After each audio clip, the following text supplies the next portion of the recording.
Hey, I'm Todd Sepulveda. I am the editor of PrepperWebsite.com and the host of the Prepper Website podcast. And this is my favorite article of the week. And so every week or every Thursday, I try to come on live around 8 o'clock Central Standard Time. And I talk about one of the favorite articles that I read on the podcast last week, right? And so here's the thing. They're all really great because first of all, we post the best articles on Prepper website, right? So we curate the best articles that are out there. And then I take some of the best ones that I curate on Prepper website to read on the podcast. And then I take one of my favorite ones from that and read it here, or not read it, but I bounce off of that and kind of highlight that article on my favorite article of the week here. And so it's kind of like I just keep distilling, right? It's like so the best, and then keep going down till I get to this one favorite article. And here's the thing, there's a lot of great articles. It's just usually I pick one that tends to be my favorite, and then I can really bounce off of. And so I don't reread the article. The podcast is an audible version of the article that are posted on Prepper website. And so you can get that on episode, I believe it was episode 223 for you if you're interested in that. And you should be listening to, or 233, sorry. You should be listening to the podcast. It's a good podcast. But anyway, so it was on. So if you want to listen to it, it's all over on episode 233, and we'll read it from there. Or you can just link to it if you're watching this video. I've linked to it right here in the comments or in the description of the video, and so you can go right over there and read it for yourself. But I'm going to just kind of bounce off of it and talk a little bit about it. And so the article, so let me go ahead and go there. The article comes to us from askaprepper.com, and it was entitled 5 Prepping Rules That Are Actually Myths. And so I want to go ahead and jump into it because I think this is really great, because when there's a lot of people that are new to preparedness, and it's kind of like you hear things on podcasts, or you hear things on YouTube, you hear things or you read things on Facebook and those kinds of things, and it's like it's like, well, where in the world do I start? And I think this article does a really great job of looking at some prepper myths out there and kind of giving you some reason why they're myths, but then giving you like what you should really do, right? And so I think that's the benefit. It's not just telling you why this thing is not right or why this is a myth. It's giving you the information of like, hey, what do you need to do because of it? And so let's go ahead and jump right into it. The first myth was dehydrated food storage meals last 25 years. And talks a lot about the 25 years and all that kind of stuff. The thing is that one of the things that the article points out is that the 25 to 30 year lifespan of food storage that you buy, that dehydrated food, really needs to be at a certain temperature, at a temperature that most places are not, most controlled climates are not, even if you have it in your house. Like, you live at a comfortable temperature in your home, but even at that is still probably too high for this food storage to last 25 to 30 years. Now, I think you should have food storage. I think that is an important part of it.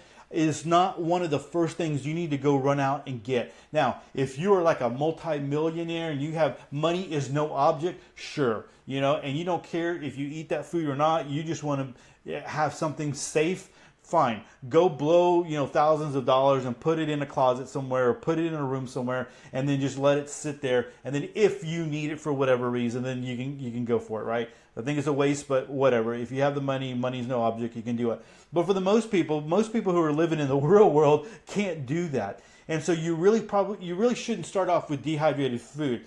The first thing you should do is start off with stocking your pantry and stocking it with canned food. Now, the article does a good job of talking about rotating food in and out and those kinds of things. And you definitely, that is important. But I always like to tell people, you don't need to go with even the 5-gallon buckets and the Mylar bags and the rice and the beans and the O2 oxygen sensors and all that kind of stuff.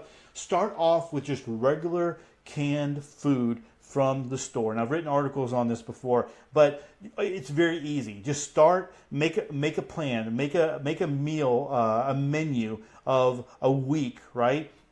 And set up something that is, for breakfast, lunch, and dinner, and make sure that it's stuff that can be canned or that is dry. Something that doesn't need to be refrigerated, something that doesn't need to be frozen, and you might need to be creative. Like if there's a casserole that you make, or there's something that you make, make sure you can do it with canned meat, right? And just go ahead and start incorporating that into your menus and start allowing that to be part of it. And so you start out with making that menu, and then go out and get that, for a week. And so you have a week of food right there, right? Whatever you need, you have that. You have a week of food, and then you multiply that again. You get 2 weeks, and then multiply that 2 more times, and you have a month's worth of food, and it's just canned food, and it sits in your pantry, and you don't have to worry about all that dehydrated stuff. And then the other thing is that you just got to be rotating. So there is that first in, first out that needs to be part of your food rotation strategy. So whenever you buy something, that there are those things that you can can rotators. They automatically kind of do it for you. You put it at the top, and then the oldest one kind of is there at the bottom, and then he just kind of keeps rotating. But if you don't do that, then all you got to do is just grab your stuff and move it up and put the canned food in the back. And if you are diligent to do that, you will always be eating and rotating your food. And it's not hard to do. You just got to be diligent to do that. But if food storage is important for you and making sure that you have food for your family is important, you'll do it. And so that's where you start. If you are new to preparedness and you don't have a good food storage program going on, you need to make a menu of canned foods, things that you can do with canned foods, things that you can do with dried foods. Get some oatmeal, get some soup, get some rice, that's dry rice, cook some rice, throw a can of chunky soup in there, mix it up. You got a meal that it might not be the best, but it will stick to you. And it'll that one right there, the thing that I just gave you with the rice and the chunky soup, we've used that before to see hey, did everybody like it? And you might need to add a little bit more pepper, more salt, maybe some hot sauce, but you're good. It wasn't that bad. And so that's what I encourage you to do. So that is a myth that you need to go ahead and take care of and just nail that one once and for all. And again, that doesn't mean that you don't ever look at dehydrated food. There are some really good things out there. There are some Mountain House, you might want to go get like a Mountain House 72-hour or a 3-day little bucket. And you might want to include that in a closet. And then if you ever had to bug out or whatever, so anyway, dehydrated food has its place, but it's later on down the road. All right, so the next thing is bug out. It's a prepper myth is the bug out. The people are going to grab their backpacks and they're going to go off into the woods, and they're gonna be all right, and they're going to live like that, and they're going to survive like Rambo. And so he talks a little bit about that and gives you some different advice here of really planning it out. And he's like, do it, go a little bit, and then try a bug out to the end of your neighborhood, and then find another location and bug out a little bit further, and then bug out a little bit further. And the idea is that a lot of people just don't realize, couch commandos or whatever. I totally get it. If you aren't really into hiking and camping and carrying a backpack and stuff like that, it's going to be so hard. And so a lot of the times, the whole bug out thing, really the thing that you should be thinking about mostly is bugging in. Unless you know for sure you have a place that you can go to and it is safer than where you're at and you have supplies there, then fine, bug out there. But a lot of the times it's going to be, you're going to bug out in your vehicle.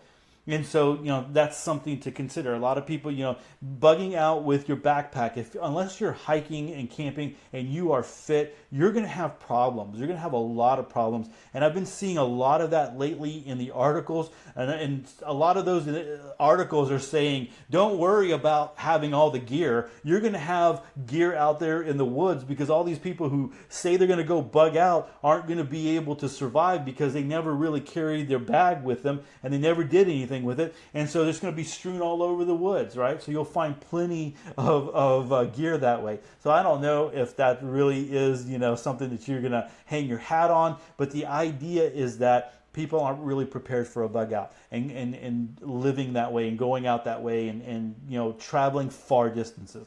But if that is part of your plan, if that is something that you're going to do, then you need to go ahead and build up slowly, right? So like he said, go a little bit further out every time, have a place, have a location that you know that you're going to, map it out and bug out to that location. And then every time, go a little bit further to see if you can do that, if your body will go ahead and hack it. And so I think that's important. I think that's great advice. A lot of people, when they come into preparedness, the first thing they do is like, I need a bug out bag. I need a bug out bag. What do I put in my bug out bag? And I'm like, no, you don't need a bug out bag. You need a plan. You need a plan to survive and for, a plan for your family. You need to look at, well, anyway, I'm not going to get into all of that. I've written some on that already with my Survival for the Common Man over at Ed That Matters. If you're interested in that, you can go just search that out. But you really need to start with a plan for what are the most possible reasons why you need to be prepared for it. And so that's where you need to start out. All right, so let's go ahead and keep moving. All right, so successful and sustainable foraging. That was one of the things like people talk about, like they're going to go out and they're going to live in the woods and all of that good stuff. And let me tell you, it's not as easy as you think it might be. Now, there's some people out there that are able to forage and they possibly might be able to survive. But because a couple of plants, that doesn't mean you're going to be able to survive. And so this article is talking about you need more than just foraging. You need to be able to have some protein. You need to be able to hunt. Now, when you think about my idea is if you have all these people that are hungry and they go out into the woods and they're hunting everything that moves, right? They're going to kill off the deer. They're going to kill off the squirrels. They're going to kill off raccoons. They're going to kill off everything. And so at some point there won't be things to hunt for, right? So anyway, that's just kind of like if you want to take it that far, where do you go with it from there?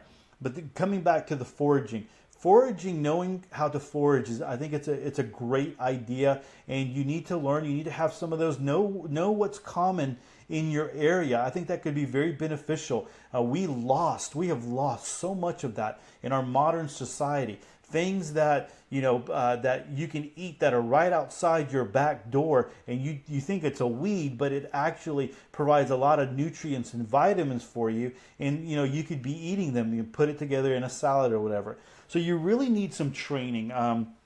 You really need some good materials and resources to learn about foraging. One of the things that I was able to do here in the Houston area, the Houston Arboretum.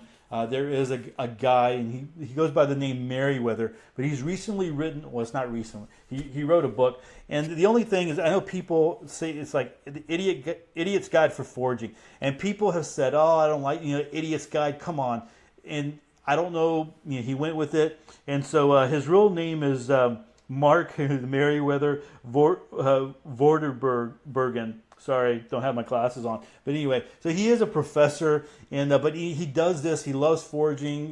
His story is he grew up doing it, up north, and he lives down here in the Houston area, and you can take classes with him, and it's really great. But and you'll learn a whole lot. But he finally did, and he has actually a website called foragingtexas.com. You can go check that out. A lot of good stuff there. But anyway, so this book is a very valuable book. There's a lot of there's a lot of pictures in here, and he gives a lot of information. I mean, just look at all of that there. And I have a link to it to Amazon if you're wanting it. It's only $15. And for the actual hard copy, it's paperback copy, but it's got a good binding on it. Like I said, $15, and I think it's well worth it. And he's done a lot of research. Actually, when I took his class, he offered some other resources books to get, and I went out and bought those, and I think they're important. But foraging is good, and so the article talks a little bit about, don't poo-poo foraging, right? But use it as a supplement. Use it as, you can build salad into it, or whatever you need to put it into soup or whatever. You'll use it. There are some minerals or vitamins that you're going to get, but you can't just sustain everything, sustain your life off of that. You will fade away very, very quickly. All right, so let's go ahead and go on. I think this is number 4, right? Preparing for martial law. And so the idea is, like, a lot of times in the preparedness community, people, like, hey, martial law, the government's going to call for martial law and all of that. And the idea, and I love that it's just very sensible, common sense things. If you really think, you take the emotion out and you really kind of think it through, the idea is that is there possibly any way that the police force could enforce martial law on the whole United States? Is it possible, even if the military got involved, right? And you think about, why would the whole United States need to be under martial law? Could the military do that? If the whole United States needed to be under martial law, then something else is going on, something big. And people that are in the military are going to be like, man, I want to go home and take care of my family. I want to go home and make sure that they're okay. And so, you'd have a lot of military leaving and going and taking care of their family. So it's not something that you really, when you think about it, that the whole United States can go into martial law, And so there's not enough police force to do that. Now, it is possible in small pockets that would be it. Sometimes the crowd, the public, will willingly give up rights and freedoms to feel safe. And so there's times I think about the Boston Marathon, the bombers, the 2 brothers, and what happened there. I mean, I was watching that when that went on.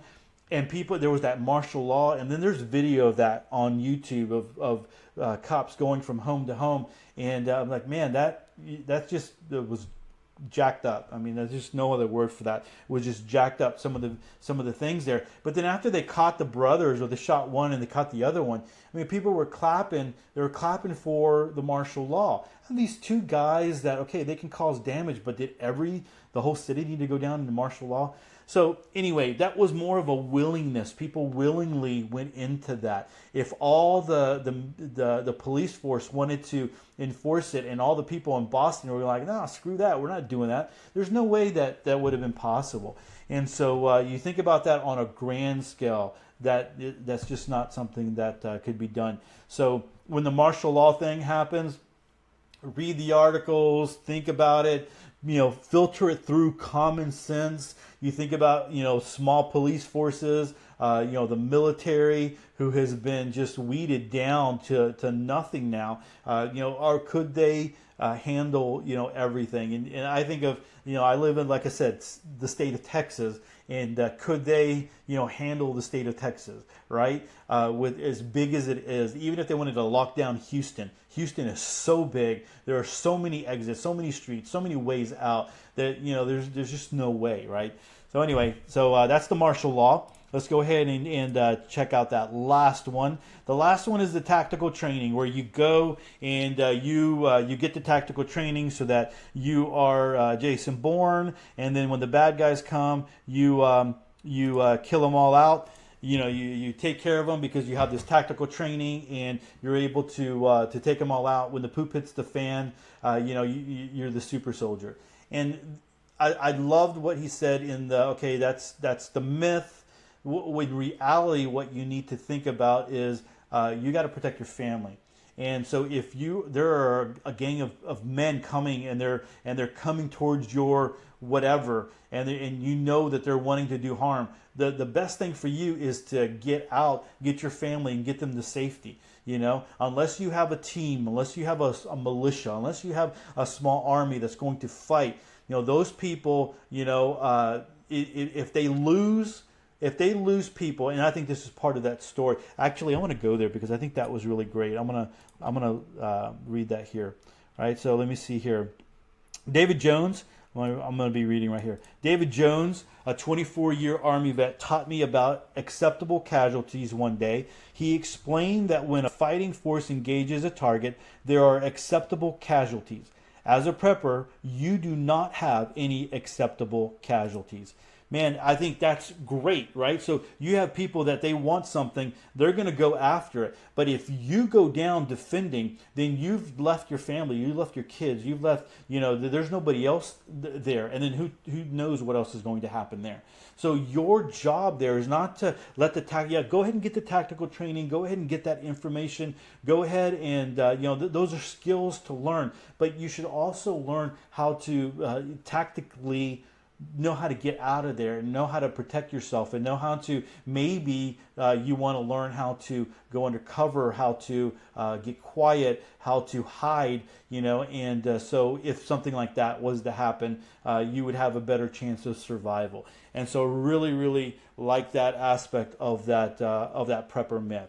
And so there's prepper myths out there. There's more out there. You read them all the time. It's very important for us as preppers not to just take everything. You need to really filter it through common sense. You need to filter it through your mind and what you know, and it's like, hey, is this even possible? Is this how things would work? Now, in a real true collapse situation, like the end of the world, whatever, we really wouldn't know. But you can imagine that people would be at their very worst. But for the most part, we're not there. That has not happened. That has not ever happened, right? Civilizations collapse, and they build back up again, and that's what winds up happening. And so you filter it through, common sense, and I think you will be better. Don't go all off. The prepper, the doom porn. Come on. Sometimes it's fun to read, right? Sometimes it's fun to read. Sometimes it's like, hey, you imagine, you think about it. Sometimes it's like, man, that would make a good book or whatever, But you got to think about things sensibly. You got to think through things with your common sense.